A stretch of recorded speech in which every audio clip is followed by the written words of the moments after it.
warroota umriin digdamarraa shamarran kenna kan soddoma fakkaatan kan soddoma afurtama fakkaatan dhiiga kenna qulqulleessuu fi akkasuma immoo hormoonii kenna haaromse harmaa fi taa'aa kenna dhaabuuf boqoo kenna ijaaree kan caccabe undeen.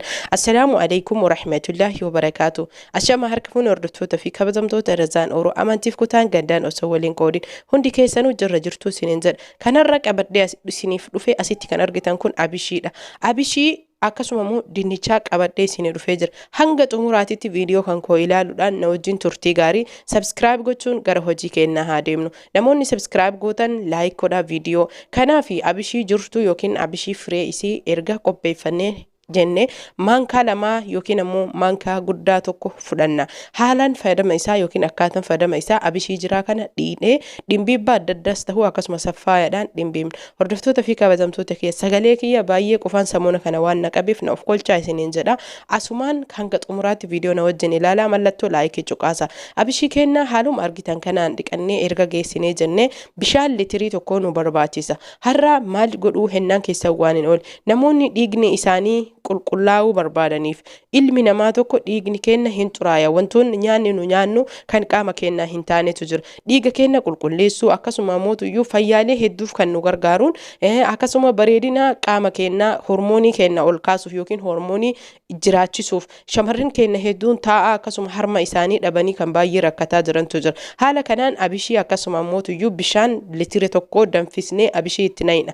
Achi booda saanis tahuu kurree tahuu distii qulqullina qabdutti itti qadaanna.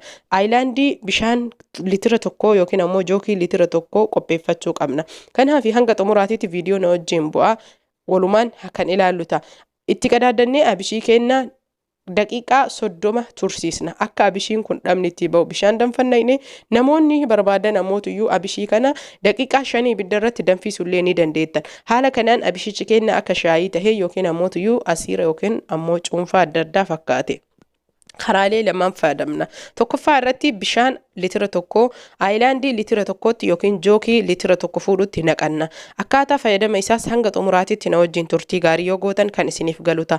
Firii isaa ammootuyyuu akkamitti akka fayyadamnu walumaan kan laalu. Tokkoffaa irratti bu'aalee isiin nuuf qabu haala kanaan yoo dhuyne kalee keenya qulqulleessuu akkasuma ammootuyyuu infekshinii kalee infekshinii gadaamessaa fi gara laafiinsa infekshinii mar'imaanii akkasuma ammootuyyuu dhayannaa dhiiga keenya qulqulleessuu fi hordoftoota fi kabajamtoota kiyyaa baay'ee humna kan nu dabaluu fi walumaa galatti dhukkuba sukkaaraa adda addaa qaama keenya keessa jiru yoo haala kanaan fayyadamne osoo sukkaara ittiin godhin baay'ee kan nurraa balleessuu fi akkasuma ammoo nurraa hir'isu humnallee kan nuuf dabalu boqoo keenya kan nuuf bareechisu taa'aa kennaa fi akkasuma ammoo harma keenya akka hedduu daran kan jige dhaabatuu fi kan lallaafi akka jabaatu nu gargaara.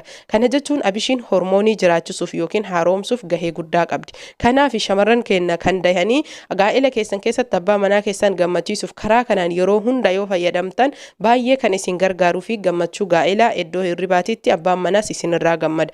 Garuu akkaataan fayyadama isaa namoonni qaamni keessan wanni asitti beekuu qabdan shamarran hormoonii qofa jiraachisuuf yookiin ammoo haaromsuuf fayyadamtan sukkaara osoo ittiin godhin daa'ima qofa itti gootanii dhuydan. Yoo daa'ima hin arganne abishii haaluma kanaan haala salphaa ta'een abishii qofa dhuydan. Namoonni kun ammoo fiizikaala qaamas tahee akkasuma bareedina qaamaa dhiiga keessan qulqulleeffachuufis tahee kaleefuma wantoota adda addaa sukkaara maankaa tokko itti gootan jechuudha. Isa kanatti sukkaara maankaa tokko gootanii gabaabamatti adda adda qabadhee isin dhufa viidiyoon wal keessa akka isin jalaa hin dhayamnee fi ammas dinnichaa firii tokko qopheeffanna. Firii tokko dhiqannee kukkunnee qooncisnee ibiddarra keennee haaluma salphaa taheen haala amma argitan kanaan bilcheessina.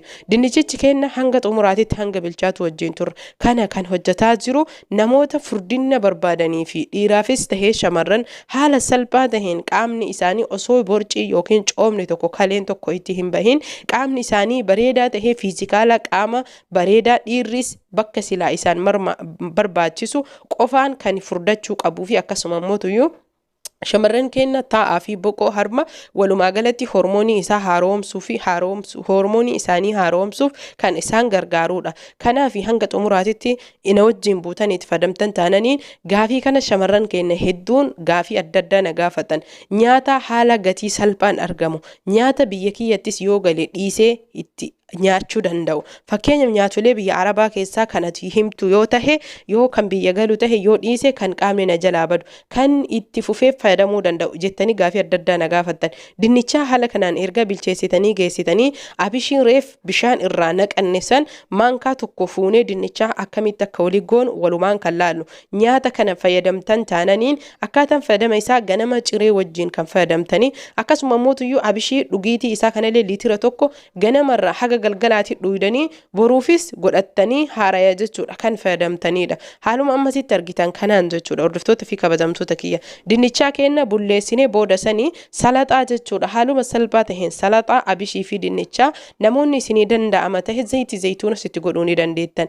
Dhadhas itti godhachuu ni dandeettan. Garuu kun hundi baay'ee hin barbaachisu. Erga dinnichaa haala kanaan affeellee geessinee sooqidda xiqqoo itti godhannee achi booda ammoo abishii maankaa tokkotti goonee haala amma argitan kanaan waliin geen ciree kennaa karaa kanaan jechuudha.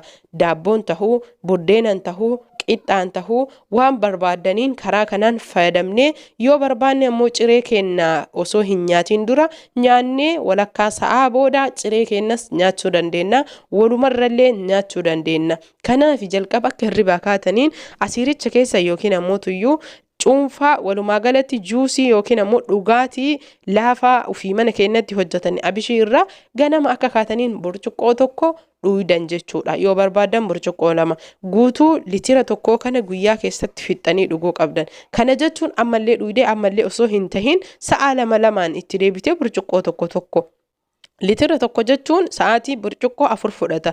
Guutumaan guutuutti sa'a 24 keessatti burcuqqoo 4 jechuun qoodee yoo jette hirtee yoo ta'e sa'aatii kan kee waan xiqqishuudha jechaadha. Kanaafi burcuqqoo 4 kan haala kanaan fayyadamtanii ciree keessanii fi dhugaatii kana yoo haala kanaan fayyadamtanii nyaata keessan qajeelan sagantaa isaa nyaata laaqanaa ciree akkasuma mootuyyuu nyaata galgalaa eedanii yoo nyaattan wanni qaamni keessan isin jalaa badu akkasuma immoo isin goggoguu fi akkasuma shamarran keenya fuulli kiyya baay'ee dullatti na fakkaata.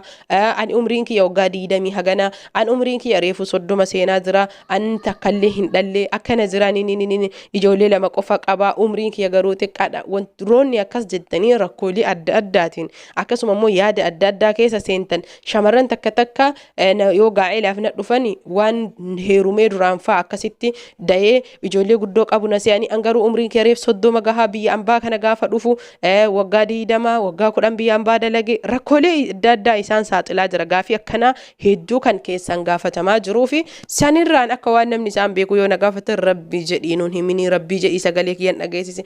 Obboleeyyan kee an sagalee keessan tokkollee hin dhageessisu. Kanaaf karaa kanaan fayyadamtan taananii asheeta taata. Waggaa 30 osoo hin tahini umriin kan kee waggaa 20 kasi fakkaatu ta'a. Ati waggaa 30 yoo taate waggaan kee 40 yoo tahe garaagarummaa waggaa 10 akkuma kana jechuun dhugdee fayyadamtee nyaatte ji'a takka keessatti osoo hin tahin adeemsa yeroo dheeraa waggaa 1 ji'a 2 ji'a 3 akkasuma mootuyyuu ji'a 6 keessatti bu'aa isaa kan argituu fi haaluma salphaa taheen jechuudha. Karaa kanaan fayyadamtee ittiin ufoldhaanuu dandeetta. Namaafis raabsu akkasuma mootuyyuu abbaa manaa keetiifillee fayyaduu dandeetta. Abbaan manaa kan keellee baay'ee huqqataa si jalaa tahe.